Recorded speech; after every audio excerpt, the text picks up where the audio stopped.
segment like that together on the show. He's getting really, really pissed off at some things he's reading online. For those of you who weren't around back then, I used to call out by name each week's top idiot on the forum. I named it the most ridiculous forum member of the week.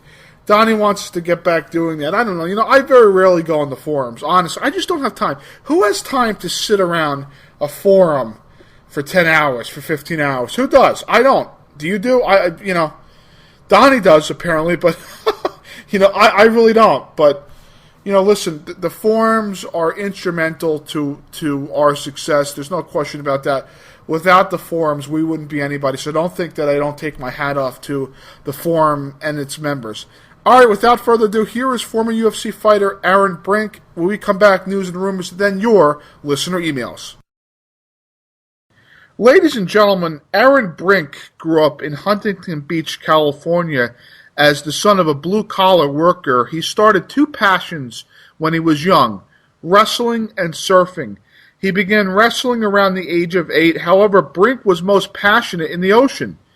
Nevertheless, the reason you've heard of him is because he grew up to be a famous mixed martial art fighter, having fought in the UFC, Rings, King of the Cage, and other big-time promotions. He's now set to face none other than Dan Quinn August 20th on a Gladiator Challenge show. We'll talk about that and a lot more. Please help me welcome Mr. Aaron Brink to Carson's Corner. Thank you for joining us today. No problem. You're welcome. My producer said he spoke with you on the phone when you were coming out of the gym. Where are you training these days? I am training at the Arena Mixed Martial Arts Academy in San Diego, California. I know that your last fight was against the giant Travis Brown earlier this year, and I'm sure you're ready to get back in the cage and put that loss behind you, right? Oh, absolutely. And in fact, I'm actually training at one of the facilities where his management, I kind of went where I to his place, and I was referred there by my friend Rick Slayton. Coming down to San Diego is a whole new start for me. And I've had the best training here that I've ever had anywhere. Any of the training partners do you think that we've heard of?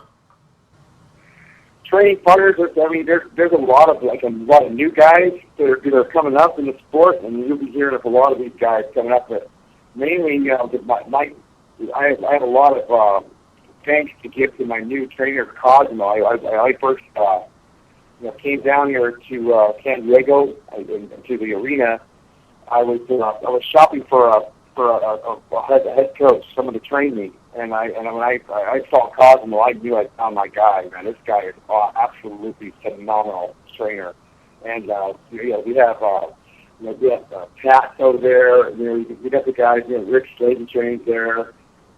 There's a lot of the people. I haven't met all the guys yet because my schedule is kind of a weird schedule. I do the jiu-jitsu classes and stuff like that. And I do the MMA classes when I can, but the pro classes. But I do a lot of private training with Cosmo, and I have a David Amata. He's an NCAA wrestler, Division I. He's a champion in wrestling.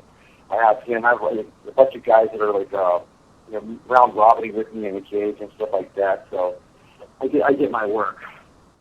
It sounds like you're training in good company. Now, in retrospect, do you think, going back to the Travis Brown fight, do you think you were a little too rusty to take on someone that large and skilled after a long layoff like that? Oh yeah, you know what? I had originally I didn't even take the fight. A trainer of mine, a guy I was training with up in the valley. I wasn't even really training. I mean, I had a long stint of sobriety, and I had been, and my idea of being ready for a fight is, hey, I'm sober, okay, I'm good to fight, and it was a situation where I was presented to fight him. They said, this guy, this heavyweight guy, is pretty tough. He's got, some wins. He's about 6'4", weighs about 240 was what he presented to me. And I just figured, okay, whoever it is, I have no problem. Let's do this. And then I agreed with my trainer after he had taken the fight. And then I looked into it a little bit. I called my friend Rick Slayton, and he's like, dude, what are you doing? What are you taking this fight for? You're a 205, or this guy's 265, and he's a net 265. And I'm like, oh, God, okay, well, what I got to do, I'm just going to go forward. I'm not backing out of anything. Because if I back out right now, the whole world is watching everything I'm doing due to things that I've been through in the last few years, with, the rocky and bumpy path that I've had. I asked to, I really got, I can't afford a no-show or backing out of a fight. They gave me this fight a week's notice. And I felt like Ted Williams was doing me a huge favor by letting me come back, because I couldn't get a fight. I've been trying everywhere to get people to let me fight. And no one wanted to take a chance on me. So that's where it was at. How did you decide upon Dan Quinn as your next fight? Was this just the idea of Gladiator Challenge, or? Well, actually, I was my friend Jimmy Kennedy, who is he's a really close friend of mine. We've been friends for years. We actually met on MySpace a few years ago. He was a fan, and he became a really dear friend of mine. And he was reading some stuff on the internet, and he's like, hey, listen, this guy sounds like he would be a really good fight for you. He actually was like, I guess, emailing back and forth, or he was in contact with Mr. Quinn, and then he told me that I should ask around about it, and then he actually asked Quinn if he would fight me or whatever, and Quinn at that point looked me up or whatever, and apparently, to my knowledge, and was very interested in fighting me, and we went from there, and that's how it went. I was doing the Gladiator Challenge on Friday. Last Sunday, and I ran into none other than Cal Worsham, who's a guy who has trained with Quinn in the past and knows of Quinn and knows of Quinn's interest in fighting me. And he and I spoke for a few minutes, and I was like, hey, let's do this. I would love to fight the guy. He sounds like a really good opponent for me. I looked him up on the internet, and just I am 100% down. I'm ready to do it. Have you seen any of his YouTube videos? Absolutely, I've seen everything there and more. I've seen a lot of footage on Dan Quinn.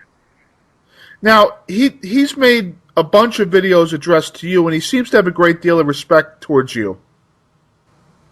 Yeah, the feeling is mutual. Like I text messaged Dan a few times. We've talked back and forth on text message only. We haven't really talked on the phone.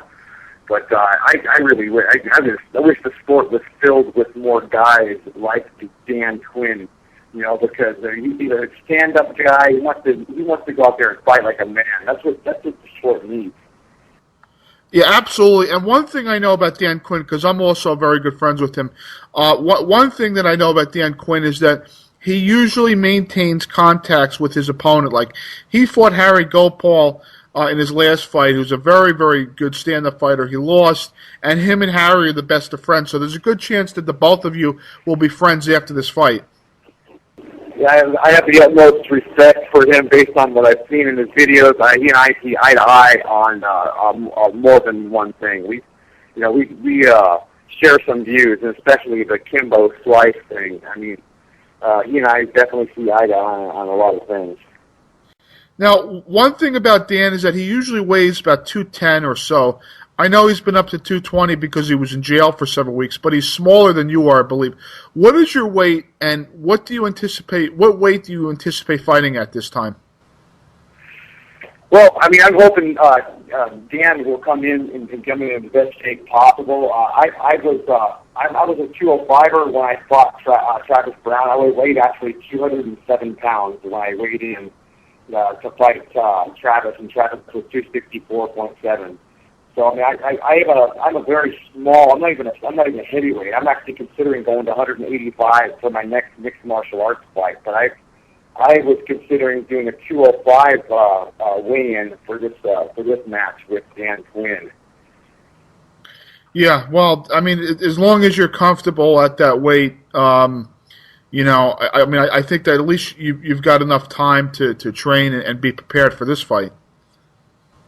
Yeah, I'm walking around right now at 207. I weigh 207 net weight. I mean, I do a lot of cardio. I run a lot. I mean, I really don't have much to cut, but if I'm actually considering trying to cut like some water weight. I don't really have much to cut, but fasting and sauna, steam room, and all that stuff. I think I could possibly make 185 even, but not for this fight. I'm thinking maybe I should either catch weight at 200 or a 205 win, whatever works for Dan. I just want to make this fight happen because I think it's a really good idea, and I just love the idea of this whole thing. And I wanted to do it sooner than the 20th, but I got to do what I got to do. All right, the Internet Adult Film Database lists a few movies released this year that you're in. Aaron, are you splitting your time between fighting and your films these days? Actually, a lot of those film releases, they show that they release now, but those have been in the bag for a long time. Those films, like let's say I shot for them in 2007 or 2006, and they hold on to it. It's called in the bag. They hold on to the content or the footage, and then they release it, and then it'll show that I did a scene like last week or whatever, and then that's not the case. I've declined scenes. I don't do the porn scenes as much anymore. I do it very minimal. I only work for one company, and that's for Lethal Hardcore.